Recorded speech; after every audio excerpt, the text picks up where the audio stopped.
गुड़िया। वो आवाज। आधी रात का वक्त हो चुका था।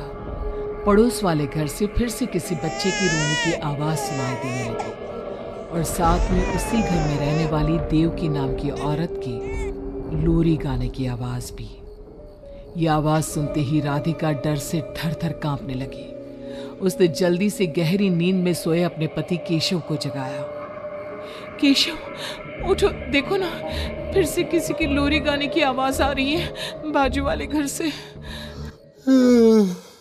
क्या हुआ राधिका, क्यों परेशान हो रही हो?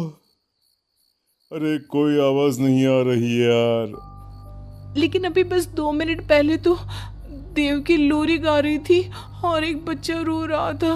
अरे कोई मूवी देख रहा होगा, उसकी आवाज होगी। देवकी और उसके पति मोनिश ने बताया ना कि उनके बच्चे नहीं होते। उस घर में कोई बच्चा नहीं है। अब ना तुम भी सो जाओ और मुझे भी सोने दो। लेकिन अभी बस 2 मिनट पहले तो देव की लोरी गा रही थी और एक बच्चा रो रहा था। राधिका हैरान थी कि आवाज सिर्फ उसे ही सुनाई क्यों देती थी। लेकिन जब उसके पति केशव ने उसकी बात नहीं सुनी तो वो सोने की कोशिश करने लगी। लेकिन राधिका के कानों में किसी छोटी बच्ची के हंसने की आवाज गूंजने लगी। राधिका बुरी तरह से डर गई थी। अगली सुबह मैं दुकान जा रहा हूँ, आज माल खत्म हो रहा है दुकान में। इन दिनों पता नहीं क्यों लोग जमकर खिलौने खरीद रहे हैं। आज बड़े बाजार जाकर सारे खिलौने ले आता हूँ। आप रात होने से पहले आ जाएंगे ना? लगता है तुम देवकी से अभी तक डरी हुई हो।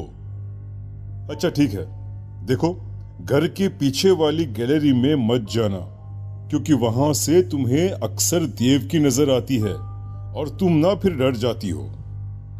ठीक है केशव, मैं आज उधर जाऊंगी ही नहीं। जब भी उधर देखती हूँ कुछ डरावना ही नजर आता है। केशव दुकान चला जाता है। तभी अचानक राधिका को याद आता है कि घर की गैलरी में उसने कुछ कपड़े सुखाए थे। डरते हुए वो वहां जाती है। दूसरी तरफ देवकी की गैलरी नजर आती थी। राधिका जैसे ही कपड़े लेकर वापस आने को पलटती है, उसकी नजर सामने देवकी की गैलरी में पड़ी। वहां एक 4 साल की बच्ची खड़ी होकर उसे घूर रही थी। हे भगवान, ये कौन है? कौन है ये? मैं इससे पूछूं कि इसका नाम क्या है? हाँ, पूछ लेती हूँ, फिर केशव को बताऊंगी। वो मेरी बात पे भरोसा नहीं करते ना। बेटा, कौन हो तुम? हाँ, तुम्हारा नाम क्या है? गुड़िया। तभी अचानक वहां पर देवकी आती है और वो बच्ची गायब हो जाती है। क्या हुआ? आप किससे बात कर रही थी? वो यहाँ पे मैंने एक लड़की को देखा था। वो कौन थी? कहाँ गई वो अभी? कौन लड़की? मैंने कहा ना मेरे घर में कोई बच्चा नहीं है। मैंने देखा था, वो यही थी। वो आपके पीछे कौन है? राधिका को फील होता है कि किसी ने उसे धीरे से पुकारा, आंटी। राधिका पलट कर देखती है तो वहां वो छोटी बच्ची खड़ी थी। राधिका चीख कर बेहोश हो जाती है। जब उसकी आंख खुलती है तो केशव उसके पास खड़ा था। क्या हुआ राधिका? राधिका, होश में आओ। वो तो भला हो देवकी जी का, जिन्होंने तुम्हें बेहोश पड़ा देखकर मुझे कॉल कर दिया और मैं घर आ गया। तुम उस गैलरी में गई ही क्यों?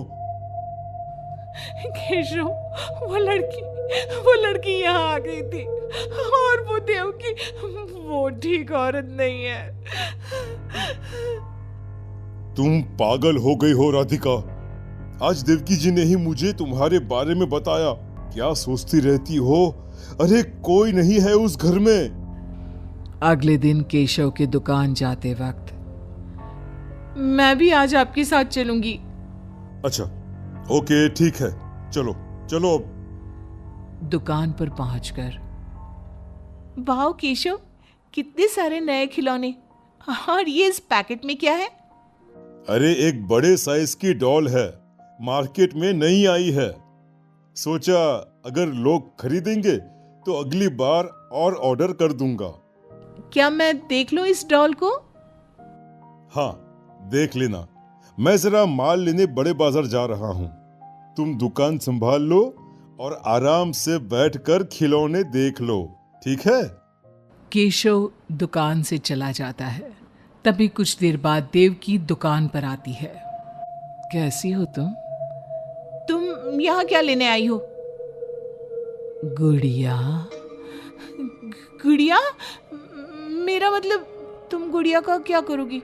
तुम्हारे घर में तो बच्चे। तुम मुझे गुड़िया दिखाओ, बस बड़ी वाली गुड़िया। राधिका घबराते हुए बड़ी डॉल का पैकेट खोलती है। बिल्कुल ऐसी ही डॉल चाहिए, आज वो खुश हो जाएगी इसे देखकर। कौन कौन खुश हो जाएगी? देवकी अजीब नजरों से राधिका को देखती है और बिना कुछ कहे पैसे देकर चली जाती है।